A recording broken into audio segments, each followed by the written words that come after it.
इस कानून के जरिए इन्होंने झगड़ा कराया, पूरे देश में विवाद पैदा किया और जानबूझ के पैदा किया। आपने कहा कि उच्च न्यायपालिका की, तो उच्च न्यायपालिका में तो कोई रिजर्वेशन तो है नहीं, तो भाई तो कॉलेजियम अच्छा, सिस्टम अच्छा, है। तो और कल से एक बड़ा, कल से सोशल अब मीडिया, आप आ गई बात यही पे। अब आपने सही बात पकड़ा। ये जो मौजूदा सरकार है, ये दलितों, पिछड़ों, आदिवासियों, मुसलमानों की घोर विरोधी सरकार है।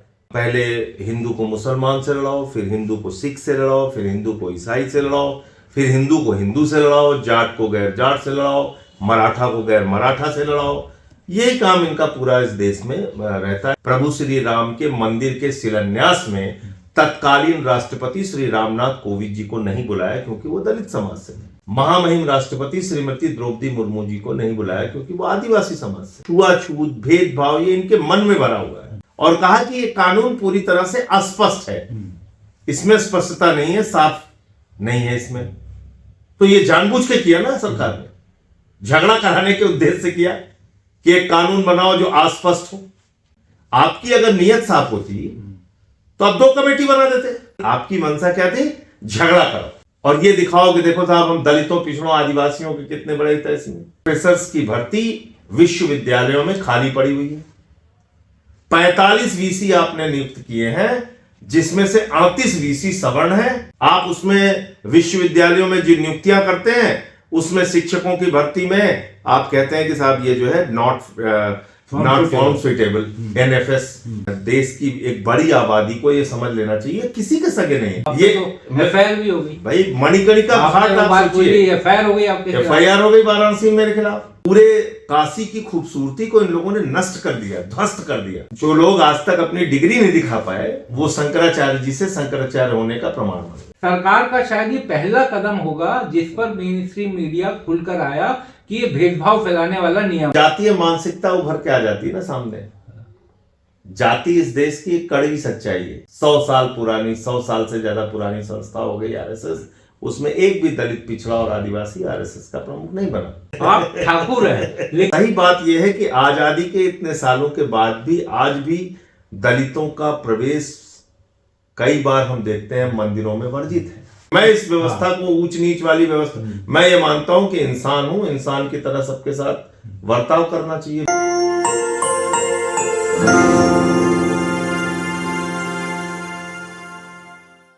यूजीसी नियमों पर सुप्रीम कोर्ट ने स्टे लगा दिया है, लेकिन विवाद अभी भी बना हुआ है। यूजीसी समेत तमाम मुद्दों पर बातचीत करने के लिए आज हमारे साथ मौजूद हैं आम आदमी पार्टी के वरिष्ठ सांसद संजय सिंह जी। संजय जी, बहुत बहुत स्वागत है द स्वतंत्र पर।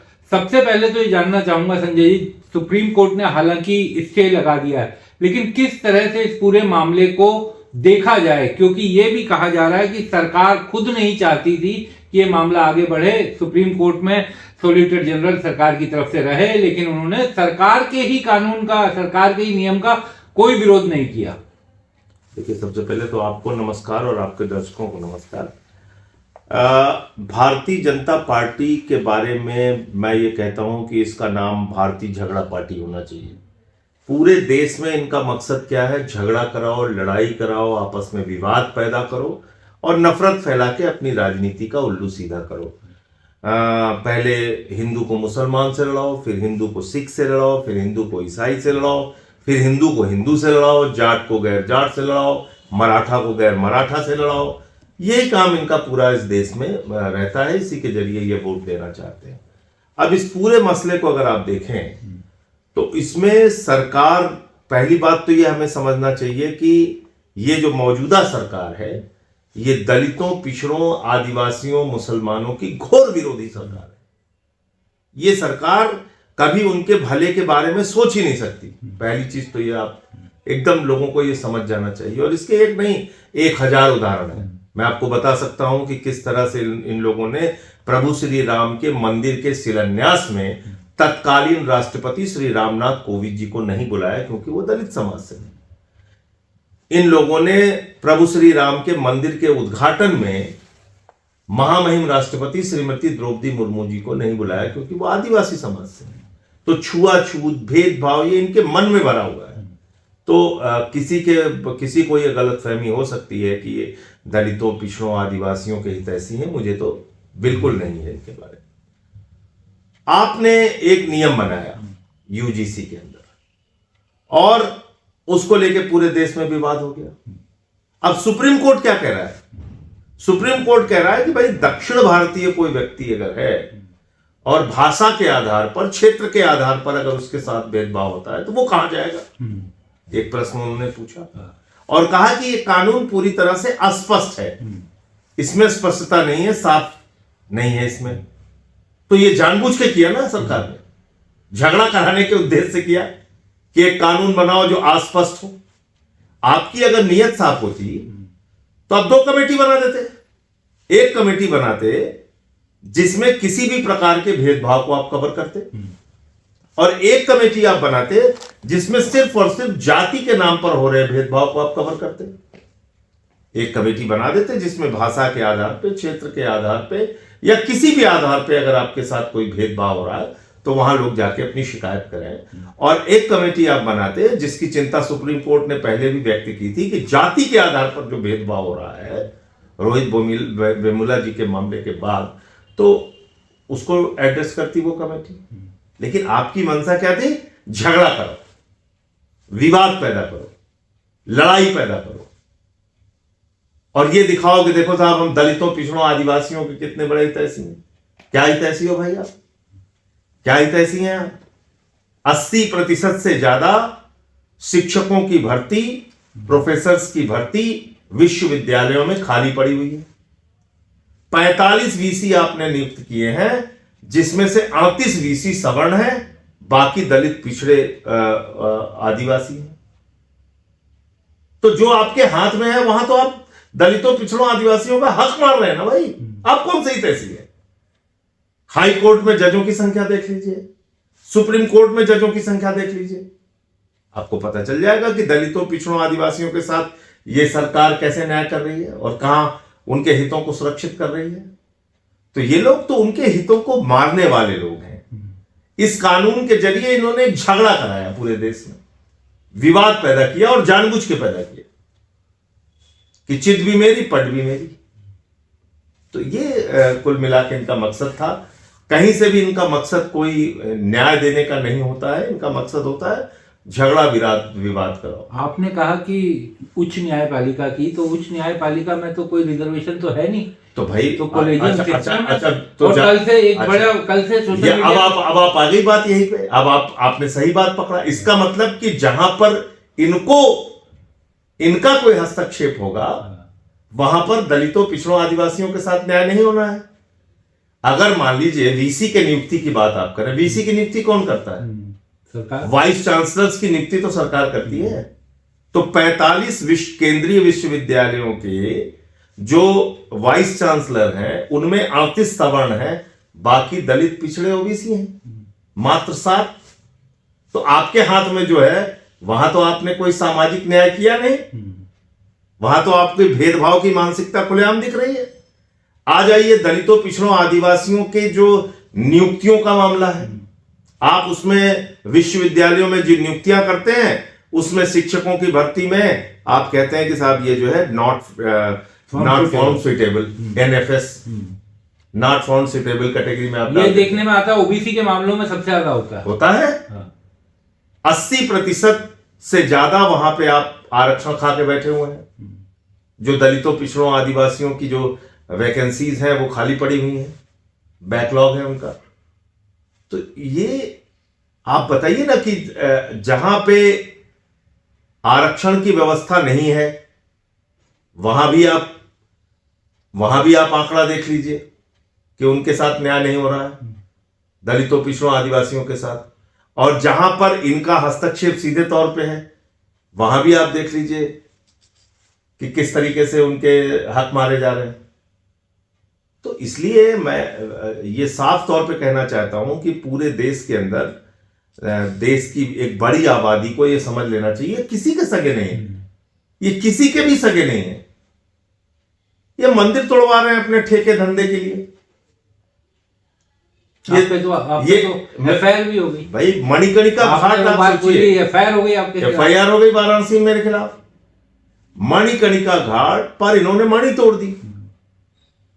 वहां पर काशी विश्वनाथ का मंदिर उसका जिसने जीर्णोद्धार कराया, लोक माता अहिल्याबाई होलकर जी, उनकी प्रतिमा तोड़ दी इन्होंने। और मैंने वीडियो डाला, मेरे खिलाफ एफआईआर करा दी, कह रहे एआई वीडियो है। अरे भाई, एआई वीडियो पूरे देश के मीडिया चैनल को लेकर चलिए। मैं तो कह रहा हूं पार्लियामेंट्री प्रतिनिधिमंडल लेके चलिए, संसदीय दल लेके चलिए, दिखाइए पूरे देश को कि कहां पर है मणिकर्णिका घाट का मणि, कहां पे है माता अहिल्याबाई होलकर जी की प्रतिमा। तो ये धंधे के नाम पे धर्म, भाई दुनिया के 54 देशों के लोग काशी में आते हैं, तो वहां पे बड़ी बड़ी बिल्डिंग देखने आते हैं, वहां की गलियों को देखने आते हैं, वहां के घाटों को देखने आते हैं, वहां के मंदिरों को देखने आते हैं, वहां की प्राचीनता को देखने आते हैं। वरना तो बड़े बड़े बिल्डिंग तो उनके यहां भी तकनीक में तो कई गुना ज्यादा आ गए हम लोग। वो जापान से और जर्मनी से और चीन से और अमेरिका से और इंग्लैंड से वो यहाँ पे बड़ी बिल्डिंग देखने आते हैं कि आपकी सभ्यता, संस्कृति, आपके घाट, आपके पुरातन मंदिर देखने आते हैं, आपकी गलियां देखने आते हैं। उस पूरे काशी की खूबसूरती को इन लोगों ने नष्ट कर दिया, ध्वस्त कर दिया, सिर्फ किस लिए? अपने दोस्तों का ठेका चलाने के लिए। तो आप उस पर नहीं बोल सकते। शंकराचार्य जी को पिटवाएंगे, उनके साथ अभद्रता करवाएंगे, और धर्म के इतने बड़े ठेकेदार हैं, कह रहे हैं कि साहब शंकराचार्य जी बताएं कि वो शंकराचार्य है कि नहीं है, वो प्रमाणित करें कि शंकराचार्य है कि नहीं है। जो लोग आज तक अपनी डिग्री नहीं दिखा पाए, वो शंकराचार्य जी से शंकराचार्य होने का प्रमाण मांग रहे हैं। तो ये हालत है। ये भी इतिहास में पहली बार हुआ होगा, बिना नहाए वो चले गए, बिना नहाए चले गए, बिना स्नान के चले गए, बिना स्नान के चले गए। तो शंकराचार्य से आप शंकराचार्य होने का प्रमाण मांग रहे हैं। इस देश के इंसान से आप इस देश के नागरिक हैं कि नहीं हैं, मतदाता हैं कि नहीं है, उसका प्रमाण आप मांग रहे हैं। आप हवाओं से प्रमाण मांग रहे हैं कि बताओ तुम जहरीली हो कि नहीं हो, उसको साबित करते रहते हैं कि नहीं नहीं ये बहुत साफ हवा है। नहीं, वो भी सरकार ने कह दिया है कि जहरीली हवा से मृत्यु का असली कारण जहरीली हवा है, ऐसा कोई प्रमाण नहीं है। ये सरकार ने कह दिया। वही तो मैं आपसे कह रहा हूं। तो हर चीज का प्रमाण आपको देना है।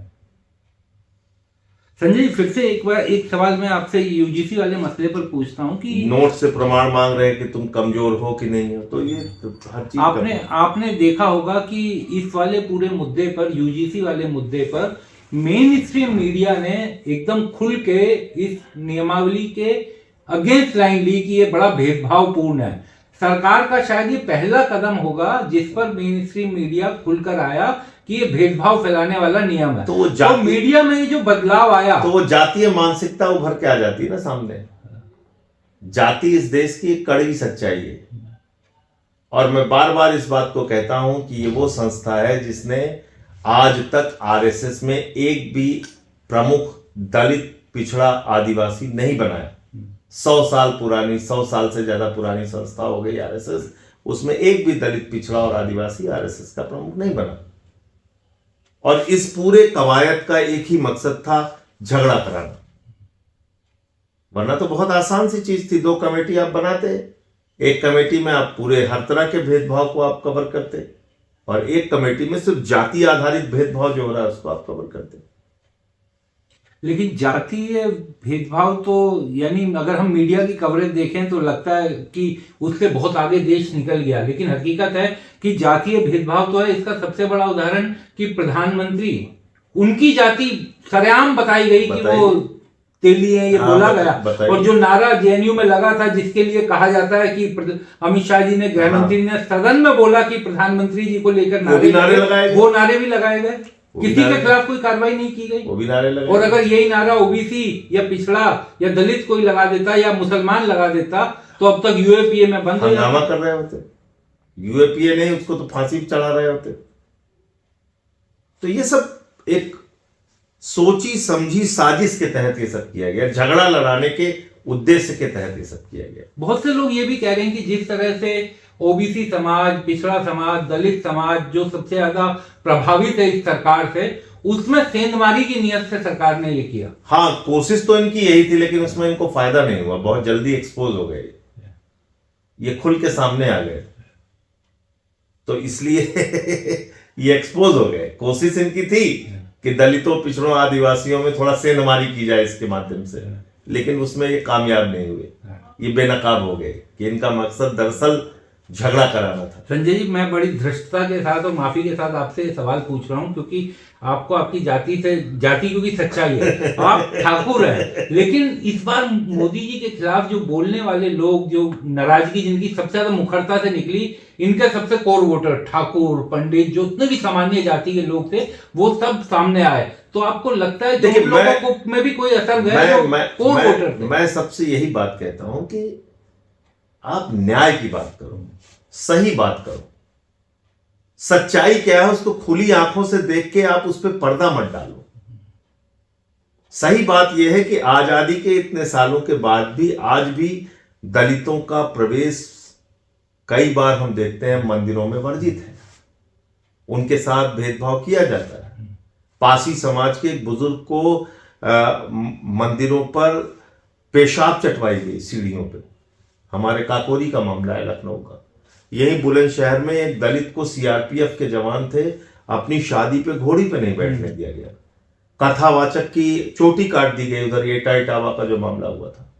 अब देखिए हो रहा है, आजादी के इतने साल के बाद भी ये घटनाएं हो रही हैं, तो इसका विरोध करना चाहिए ना।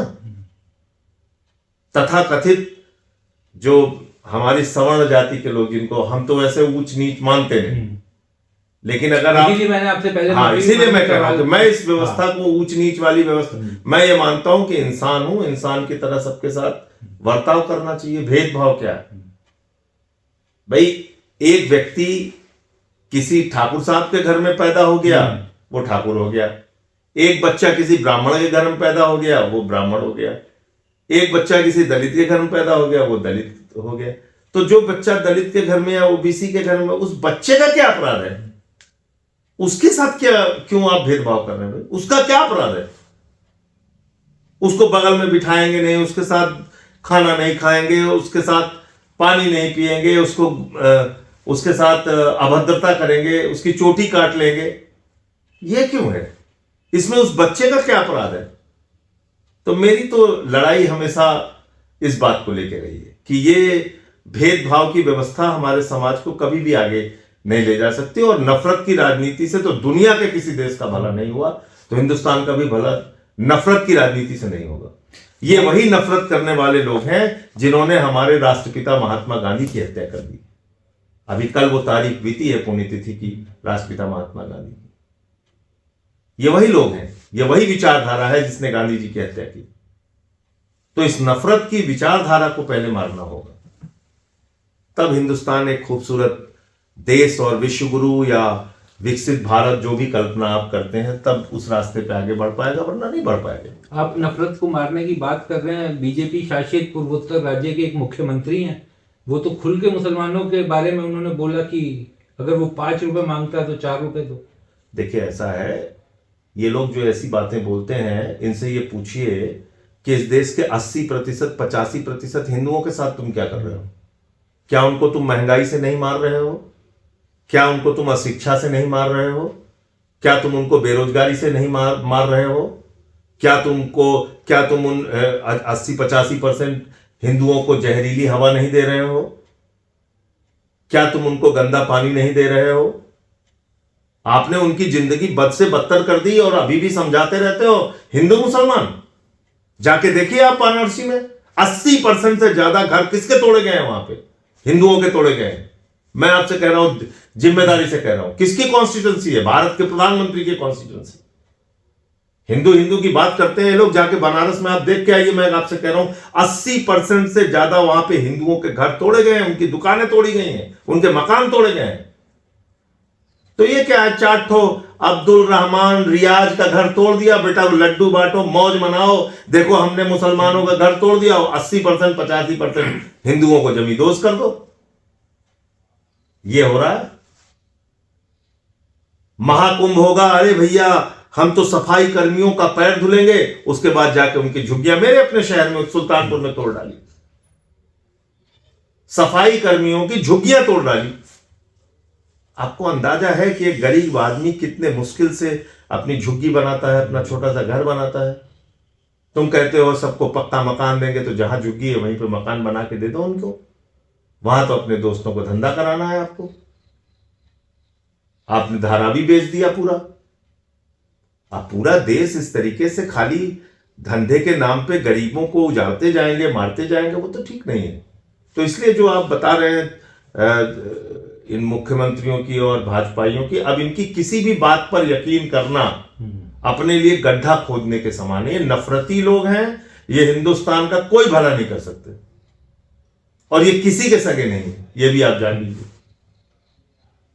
एक अंतिम सवाल संजय जी, क्योंकि कल से बजट सत्र शुरू हो रहा है, रविवार के दिन आप लोग जाएंगे संसद, बजट देश को मिलेगा, कुछ उम्मीदें इस बार खास लगाई हुई है क्या सरकार ने? हम तो सुनना चाहते हैं कि भाई 12 साल आपको हो गए और आपने कहा था 2 करोड़ नौकरी हर साल देंगे, तो 24 करोड़ नौकरियों का क्या हुआ? नौजवानों को नौकरी मिली क्या? 24 करोड़ नौजवानों को अगर रोजगार मिल गया होता तो देश में बेरोजगारी की समस्या का समाधान हो गया होता। आपने कहा था किसानों की आमदनी दोगुना करेंगे, उसका क्या हुआ? आपने कहा था सबको पक्का मकान देंगे गरीबों को, उसका क्या हुआ? आपने काला धन लाने की बात कही थी, उसका क्या हुआ? आप महंगाई देश में कैसे नियंत्रित करेंगे, हम जानना चाहते हैं आपसे। आप किसानों को खाद की बोरियां कैसे उपलब्ध कराएंगे, उनको मंडियां कैसे उपलब्ध कराएंगे, उनके फसल का दाम कैसे आप देंगे, ये बताइए इस बजट के अंदर। तो हमारी तो यही अपेक्षा है, देखिए वे क्या करते हैं। बहुत बहुत शुक्रिया संजय जी। और इस इंटरव्यू में फिलहाल इतना ही। कल देश इंतजार कर रहा है बजट में क्या मिलता है, तो चलिए हम भी आप लोगों के साथ इंतजार करते हैं और कल आपको बजट से जुड़ी तमाम जानकारियां दास स्वतंत्र पर देते रहेंगे। बहुत बहुत शुक्रिया।